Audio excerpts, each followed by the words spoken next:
9 तारीख का दिन शुक्रवार का अवसर है, द्वादशी तिथि विद्यमान है, शुक्र प्रदोष का योग बना हुआ है।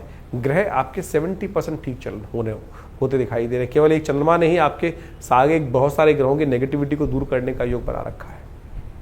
और थोड़ा सा बस अब बुद्धि से जिद को निकालने का प्रयास करना है, बाकी सब चीज़ें आपके अनुकूल होती चली जाएंगी। चीज़ों को किसी और नज़रिए से भी देखने की ज़रूरत है।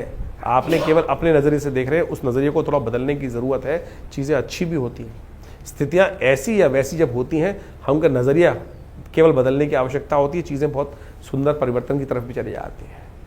शुक्र प्रदोष है, जीवन में बहुत सारी मनोकामना होती है, ऐश्वर्य की मनोकामना होती हैं।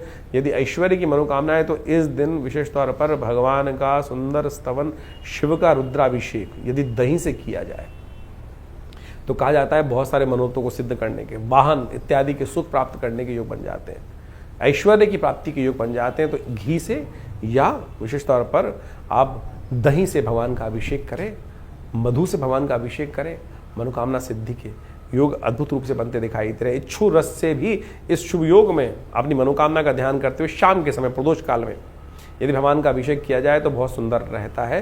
तो इस शुक्र प्रदोष का इस्तेमाल आप करने का प्रयास कीजिए। 10 तारीख शनिवार का अवसर है, ग्रह परिवर्तन की तरफ जा रहे हैं, दिन अच्छा दिखाई देता है लेकिन शाम थोड़ी सी हल्की दिखाई देती है। तो महत्वपूर्ण कार्य दोपहर से पहले पूर्ण करना आपके लिए अच्छा रहेगा। उसके बाद थोड़े से समय को नेगेटिविटी दिखाई देती है, थोड़ा सा अननेसेसरी के नुकसान होने के योग बनते दिखाई दे रहे हैं।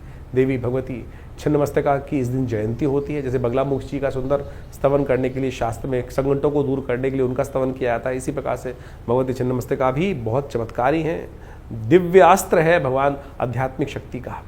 इनका सानिध्य लेकर दश महाविद्या के अंतर्गत भगवती का दिव्य स्वरूप कहा गया, उनकी जयंती है, उनका पूजन करने से समस्त मनोरथ सिद्ध होने के योग बनते हैं।